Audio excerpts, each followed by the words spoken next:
Okay, guys, welcome back to the third chapter of this electric vehicle course. My name is Jens. I'm a telecom engineer and I'm also an electric vehicle enthusiast. Today, we're going to be talking about the charging system, right? We're going to learn how charging is possible with electric vehicles. What happens from the moment you plug in that charger to the moment you get a full battery? Let's get right into it. Okay, so when you plug in your charger to charge your car, you are not just transferring power from your electrical system to the battery. No, you are initiating a handshake communication between the charger and your vehicle, right? So when both are connected, they can each sense a connection. Obvious, right? Now, during the process, before that charging really begins, the charger pretty much checks for insulation, right? We want to make sure that there is no current leakage, for example, right? The charger also checks for grounding. We want to make sure that, hey, look, there is a proper grounding in place, right? The car charger and the car itself pretty much detect what kind of charging they are going to do. Is that AC charging or DC charging? So once all those steps are completed, then the charging process can begin. Okay, so let's talk about DC charging. So we've already spoken about AC charging, which is pretty much you using a level 1 or a level 2 charger to charge your car, right? Now let's talk about DC charging. So this involves a charging station in your car, right? So inside the charging station, you have 380 volt coming from your grid. All right. So this is what usually comes in the charging station. Now, inside the charging station, you have rectifiers that are able to transform that 380 volt AC into DC, right? So that happens directly in the charging station, right? Now, that 380 volt that has come out as DC, goes inside the charging cord, goes to the charging gun, goes through your charging port. I'm talking about the charging port of your electric vehicle, and it goes straight to charge the battery. So during the DC charging, the onboard charger that is placed inside your vehicle is not being used. No, this is a process between the charging station and your battery. This is exactly why it's called fast charging, right? And this is why we use it when we are out there. We cannot come back home to charge our car. We cannot charge it, from our office, and we want power right now. So again, DC fast charging happens between the charging station and your battery without going through the onboard charger. All right, now let's talk about some DC fast charging fault, right? I don't know if you have experienced this before, but I personally have. I went to one of the superchargers, plugged my car, and got an error message on my dashboard. And then I had to pretty much switch over to another charging station to get my car charged. So there could be issues also during fast charging. One of them can be, a communication mismatch between your car and the charging station. All right. So maybe your car is not up to date or the charging station is not up to date. So the firmware of both the charging station and the car cannot communicate properly. So they cannot communicate. The handshake cannot happen.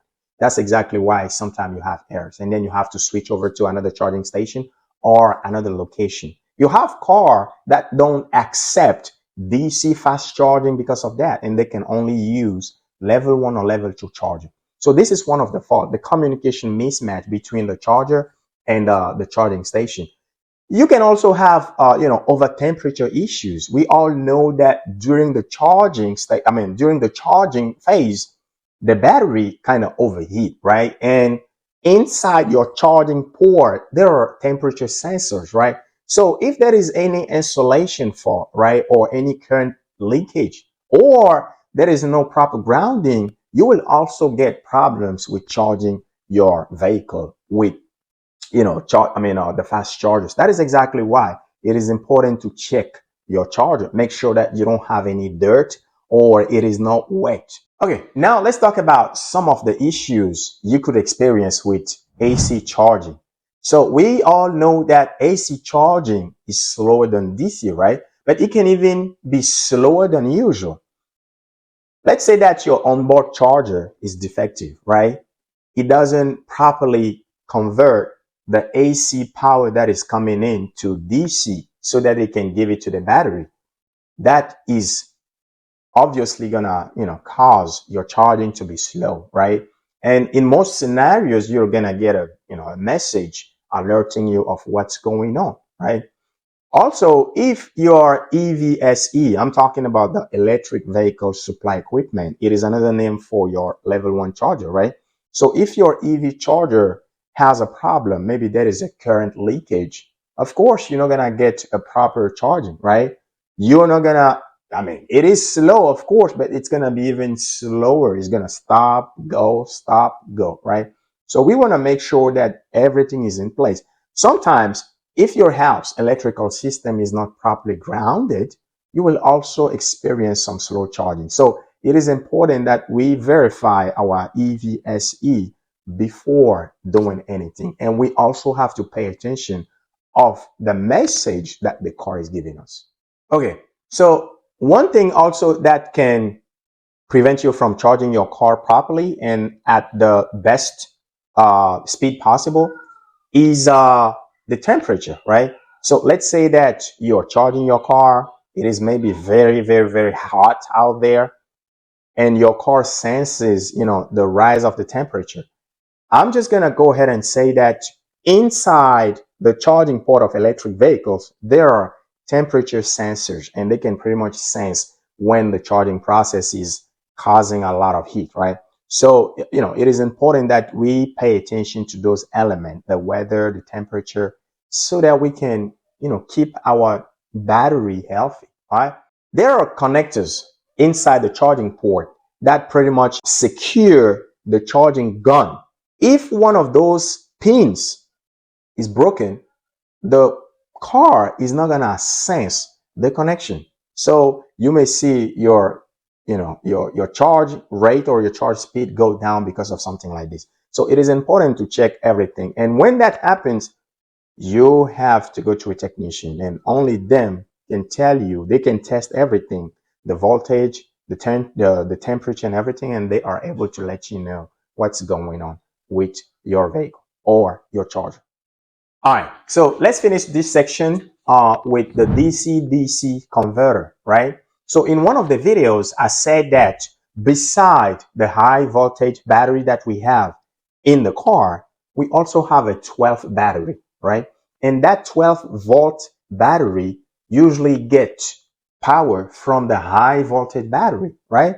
So there is that device called the DC-DC converter. So it takes that DC power from the high voltage battery, converted to 12 volt, and supplies the 12-volt battery. And that battery pretty much also gives power to the electronics inside our cars. I'm talking about the locks. I'm talking about, the light. I'm talking about the infotainment system, right? The screen that is in the car that pretty much allows us to play music or do a lot of things, navigation. So that 12-volt battery can also die, right? And you may not be able to get in the car. And that could be the DC-DC converter fault. Again, if that happens, you have to go see a technician, and only the technician can tell you if your 12-volt battery died or if this is a fault with the DC-DC converter. All right, let's finish this section with the future of electric vehicle charging. One of the things that is preventing people from switching from gas vehicles to electric vehicles is the charging time. Let's face it, pumping gas in your car is faster. You pull up, you take that hose, you plug it into your car, and after 5 minutes, you are on your way. But with charging, sometimes you have to sit at the supercharger for maybe 15 minutes to 20 minutes. it doesn't bother most of electric vehicle owners, right? And most of them don't even charge at the charging station. No, most of them have level 2 chargers installed, at their homes, especially Tesla, right? So they don't really think about charging like that. No, they leave their house in the morning with a full battery. They have about 300 to 350 miles that they can drive, right? And then when they come back home, they park the car and then they plug in the charger. And during their stay at home during the night, the car, is getting charged. So it's not like it is taking some time during their day to do that. But we would like to see this charging speed go up. And this is exactly what the manufacturers are doing all over the world, right? Tesla has announced wireless charging, right? So you don't need to have one of these equipment placed, on your wall. No, you just park your car and your electric vehicle get charged exactly as your smartphone would get charged with the wireless charging pad. So I would say that a lot of things are happening to make charging faster. And, I'm excited to see what it's going to be in the next coming years. And I'm pretty sure that if you're watching this video, you are so curious to see what's going to happen. Subscribe to the channel and let's observe and talk about it.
All right, that's it for today.